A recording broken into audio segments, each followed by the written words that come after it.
Michael Bisping agrees with Jamahal Hill's take on the Alex Pereira incident at the UFC P.I. last month. Hill approached Alex and tried confronting him, leading to a tense exchange. Pereira tossed gloves at Hill, suggesting they spar, but Hill declined, saying he wouldn't fight for free and preferred an official bout. The incident sparked mixed reactions from fans and fighters. Bisping understands the fan criticism of Hill after the incident, but appears to side with Hill in the end. Bisping supports Hill's choice to turn down the spontaneous gym challenge, recognizing that it wouldn't make sense to risk injury or waste energy in a quick sparring session when both fighters stand to make a lot of money in the octagon. For Bisping, the financial aspect makes Hill's decision practical and understandable. At the same time, Bisping acknowledges why some fans feel Hill might have backed out. After all, Hill approached Pereira first, which made the situation more charged. When Pereira threw the gloves, it could have been an opportunity for a quick sparring session that didn't escalate, but since they were in the gym, things could have easily spiraled out of control. Bisping seems to get both sides, the logic of saving the real fight for the octagon, and the belief that Hill could have taken the chance to throw down in the gym. In the end, Bisping sees the situation from multiple angles. He backs Hill's decision to hold off on a gym fight, but he also understands why some fans might criticize Hill for not stepping up when the challenge was thrown his way.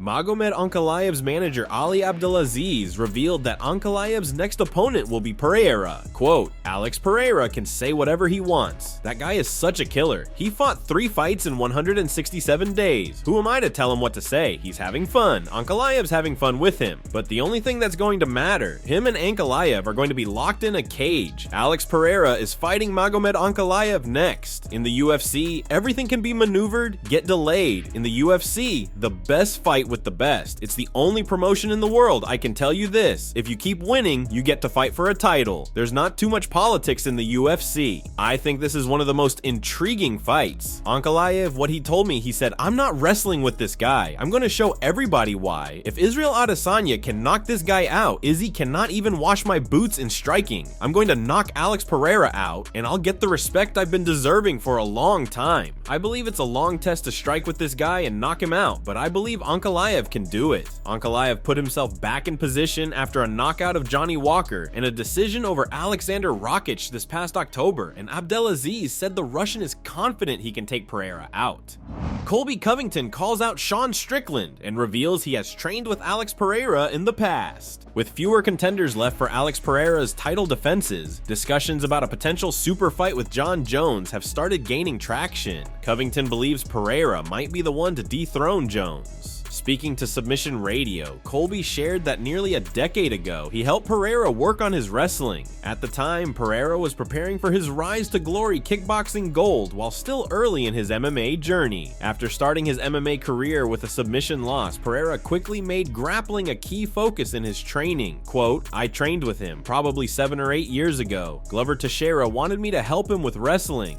For sure, Pereira could knock out Jones. He could definitely catch him. I mean, no doubt about it. John's going to shoot for those legs. He's not going to want to get cracked by Alex Pereira. That left hook and those kicks are lethal." Colby once again dismissed the idea of cutting down to lightweight. Instead, he hinted at a potential move up to 185 pounds, particularly considering his thoughts on fighters like former middleweight champion Sean Strickland. Quote, "I don't want to be a weight bully. You know Islam. These guys at lightweight, the Khabibs of the world, they're little lightweight bullies. They just have such a weight advantage of 30-40 pounds, but it's just not healthy. I don't see myself ever trying to go to 155 pounds, even though I know I could make it and I'd probably be way stronger. But 185 pounds honestly is intriguing. I mean, the Sean Strickland fight's always interesting. He's had his things to say about me in the past. I don't think he's any special. He's got a jab, he's got a front kick, but besides that, you shut down those weapons down and he's very limited. He's just a cardio kickboxer essentially, so you know, I don't see any threats."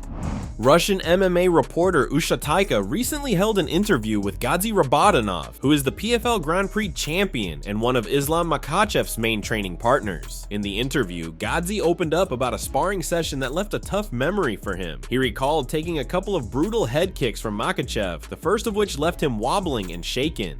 Later in the same session, Islam landed another clean high kick that dropped him, leaving him blacked out for a few seconds. Rabadanov later revealed that after this incident, there was an attempt by Gadzhi and his teammates to try and overwhelm Islam by taking turns attacking him in intense 2-3 minute rounds. But despite the effort of 3 high-level fighters working together, Makhachev handled each one with ease. Gadzhi said Islam never gets tired. His conditioning is on another level. Quote, "I took a couple of really hard kicks to the head from Islam, and honestly, I'd rather forget about it because it was really bad. He blasted me with a high kick so clean that I was wobbling. It really shook me up." Later in the same sparring session, he landed another kick that dropped me, and I blacked out for a few seconds. It was bad, man. At one point, we thought the only way to challenge him was for 3 of us to jump in and try to overwhelm him. Maybe, just maybe, we could tire him out that way, but it was impossible. He's just too good. My teammates and I would take turns going at him, each of us doing intense 2-3 minute rounds, one after the other, but Islam handled all of us like it was nothing. His conditioning is on another level. If 3 high-level pro fighters couldn't wear him down, I honestly don't see how Arman Tsarukyan could possibly do it.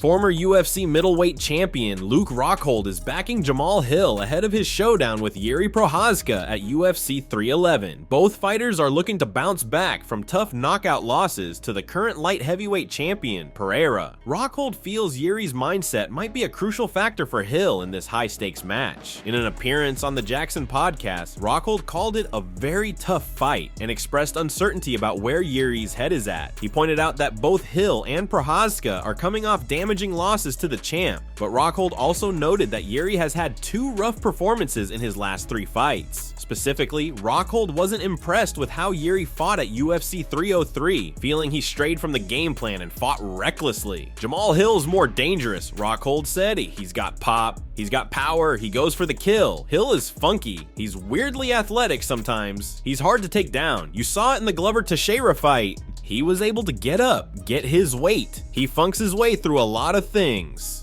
And he ends up finding his shot, the kill shot. But like I said, this is a rebuilding process for both of them, and you don't know, but I don't know. I might favor Jamahal in this one. I'm leaning on Jamahal from what I've seen lately. As Hill gears up to face Jiri at UFC 311, the fight has sparked plenty of debate among fans. Hill's striking power and improved wrestling are tested against Prochazka's unpredictable and aggressive style, which often defies conventional game plans. How do you think Hill's ability to stay composed under pressure will fare against Prochazka's wild approach? What do you see as the key factors that will decide the outcome of this crucial light heavyweight matchup? Will it be Hill's precision or Prochazka's chaos that ultimately takes the win?